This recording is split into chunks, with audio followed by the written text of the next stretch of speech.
Hello friends, my name is Justine, but you can call me Blondie. Welcome back to another vlog. The kids have no school today. It is Friday. They get a day off, so got Dunkin', got them donuts, and for myself I got an iced butter pecan latte with 1 shot of blueberry and almond milk. This is like the drink that went kind of viral on TikTok, and I've been getting it ever since the first time I tried it because I think it's so good. Sometimes they make it's not very good, but today it is really good. I've been craving this. Like last night I just got a craving for this. It's that little bit of blueberry. So I went and got it today. I'm also going to do my nails. I'm thinking hot pink.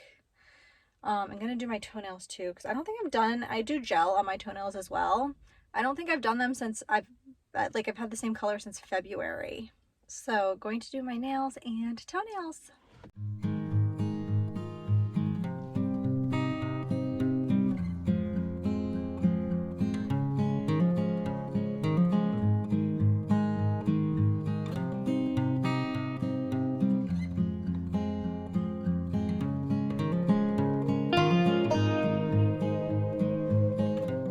Hello friends, we had tennis today. It's a Saturday now.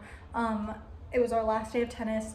April went by so quickly, and then after everyone was done with their tennis, we went to Dollar Tree. So first off, got my oldest daughter a laundry basket because she needed one, and I was already at Dollar Tree, so we'll see how long this lasts. I've used these for toy storage before. I've never actually used them for laundry, like their intended purpose.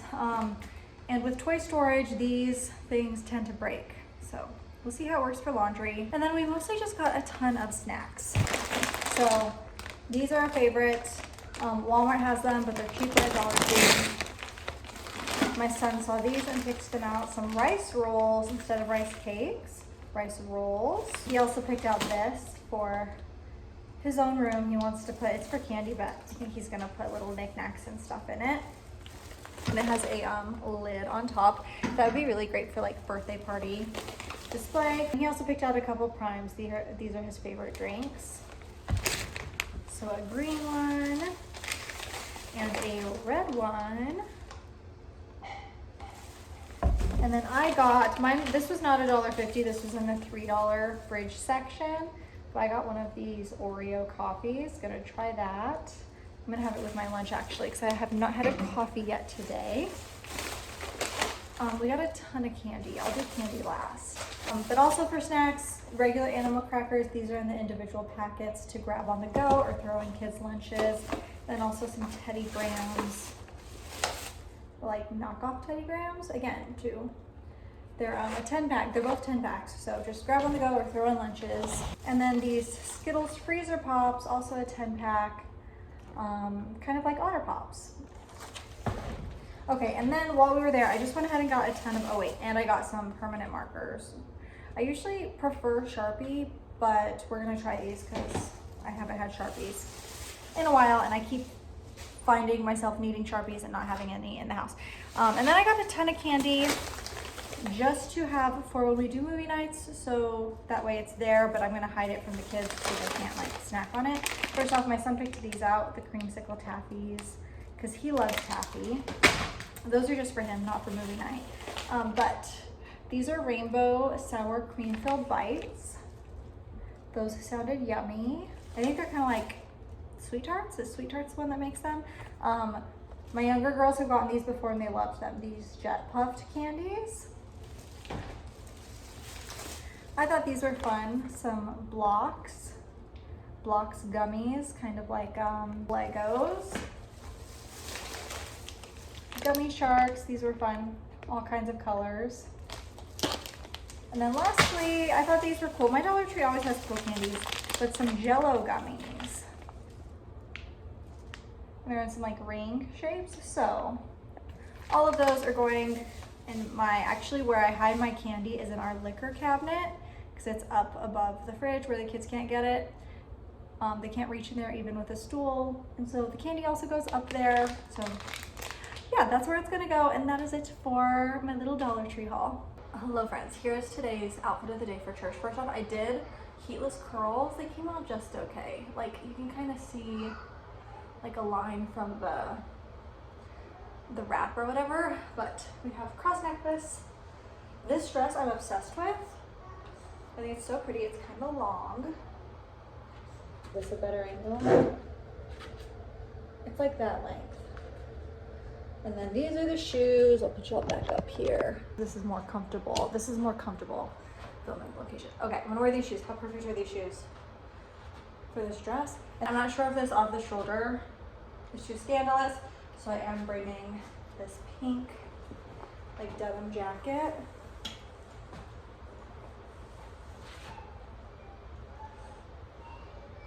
To wear over. And that is it for today's outfit of the day. Okay friends, we just got home from church. We got Wendy's on the way home. This is the Frosty Cold Brew. It's so good. And then I also got their new grilled chicken wrap. Because even though it's fast food, I'm still trying to be like kind of healthy. But I can't get this thing around with one hand. There it is. Hello friends, it is almost 11 p.m. but I decided to make some bread for the week. Those are cookies, just like Pillsbury cookies my husband made tonight. But did 3 loaves. They're not very pretty. I feel like I've lost my touch. I didn't make bread the entire month of April, which is so crazy because for like all of January, February, March, I was making bread once a week, every week, and then I didn't make it at all the entire month of April. So trying to get back into the groove of things. I was still baking all April long, like constantly making muffins and stuff. But just didn't make bread. So did 3 loaves of my normal bread. It's still really hot. I took them out of their pans while still hot. I'm gonna let them cool off, and then tomorrow morning I will slice them. Hello friends, so here is the bread all sliced up, and then here is the fun stuff from the grocery store, which is basically just protein. Well, I did get a mascara, a brown mascara, because I saw a TikTok talking about brown mascara makes you look younger, so we're gonna try it. So I got these Premier Protein, the coffee ones, and then lately I have it just been like every single night after the kids go to bed I'm craving chocolate, so I got these to try out. They have 20 grams of protein each, the Mighty Muffin ones. So I got 2 of the chocolate peanut butter, and then 2 of the double chocolate, and then some muffins. And these are usually, I'll make them mostly for myself, but they're really for the whole family. But some blueberry muffins, and these ones have 13 grams of protein. So that's for the fun stuff, to try to, you know, get more protein into my diet. And yeah.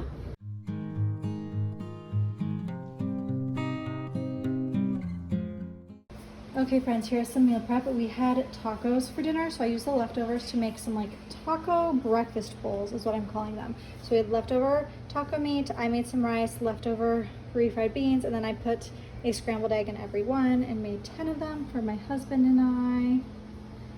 And here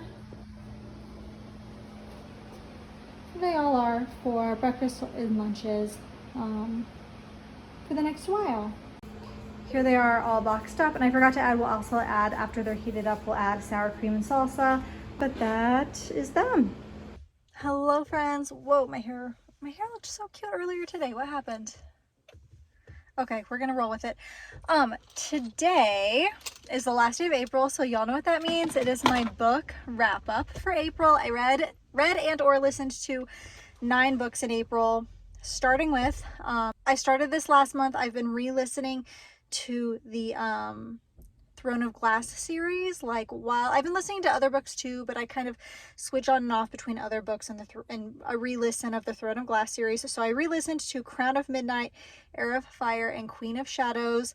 I've been getting through them really quickly because I've been listening to them at 3 times speed, which is so crazy because the first time I listened to them almost 2 years ago, I listened to them at 1 time speed, and I don't know how I did it. I think that's why I didn't like them as much as like ACOTAR and Crescent City the first time I listened through, because like that's 8 books to get through, and so it took a really long time. But listening to it at 3 times speed has been much more enjoyable, and also I feel like when the books are faster like that, I'm more concentrated, I'm not getting distracted.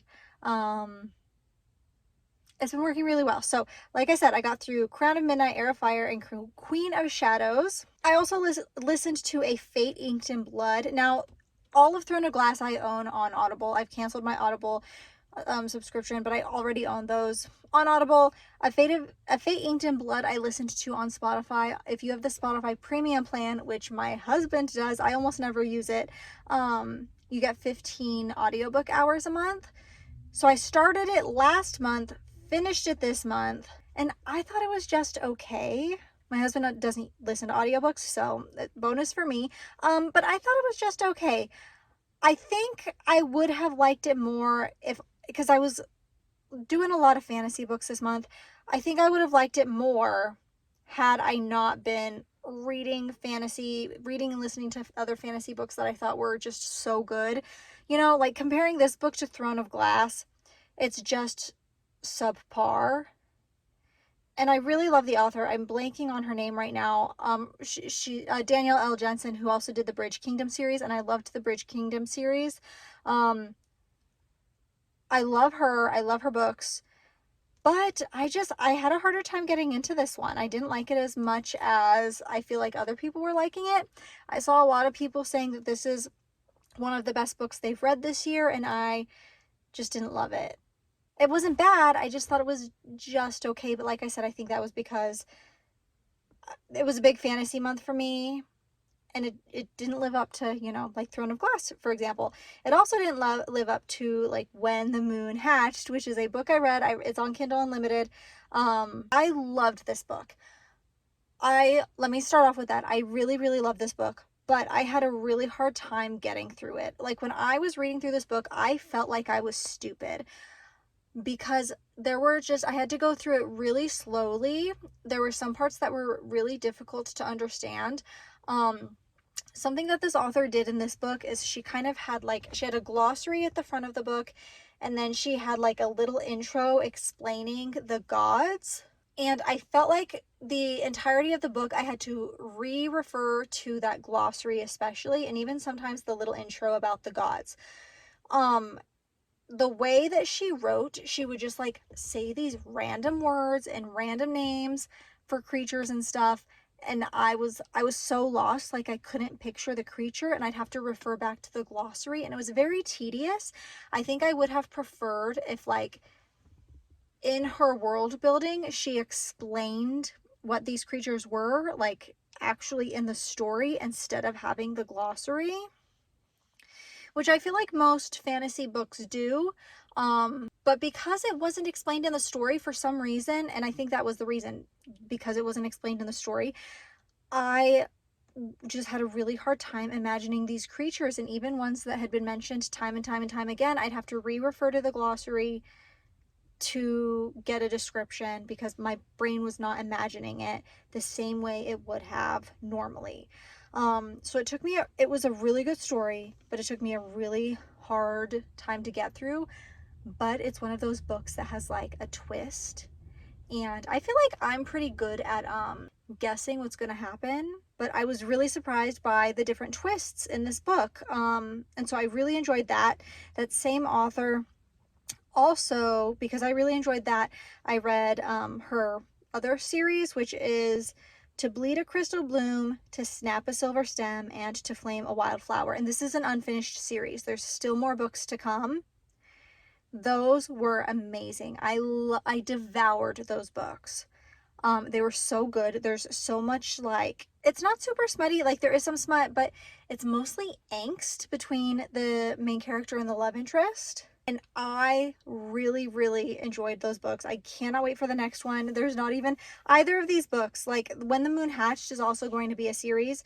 There's no release date for the second book. And then this To Bleed a Crystal Bloom series, there's also no release date yet for the fourth book. So waiting on the author to announce those releases. But I enjoyed all four books of hers that I read this month. And then lastly, the last book I read was just released last week. It was Only the Clonely by Ruby Dixon. This is part of her like alien universe. This is like bringing together her Rizdaverse series and her Corsairs series, both of which are spin-offs of her Ice Planet Barbarians. I've read everything and all of the different spin-off series. And so this is a new series called The Sunrise Cantina, and you can already see that she's setting up characters to have, because every single one of her books is about a different two different characters, like two different love interests. But the new series is called Sunrise Cantina. It's set in that same universe. This is the first book of that series, and it was good. Her books are all silly. Like, they're very smutty, they're very silly. I call them palate cleanser books because it's like, number one, there's always a happily ever after, and number two, they're never like super emotionally devastating. You know, like, she's not killing off your favorite characters. Plus they're like smutty alien books. They're silly. I do love all of her books. They are, my critique of her books though, are that they do kind of get really repetitive. She kind of like rinses and repeats all of her stories with different characters and different settings, but I still love them. I can't get enough of them. So, like I said, that one just released, and so I think I read it in like 2 days because it's like less than 300 pages. It's a really short, quick read. And that is it. Those are the 9 books that I read this month, and that is going to be it for today's vlog. I hope you all enjoyed, and I will see y'all in the next one. Bye, friends.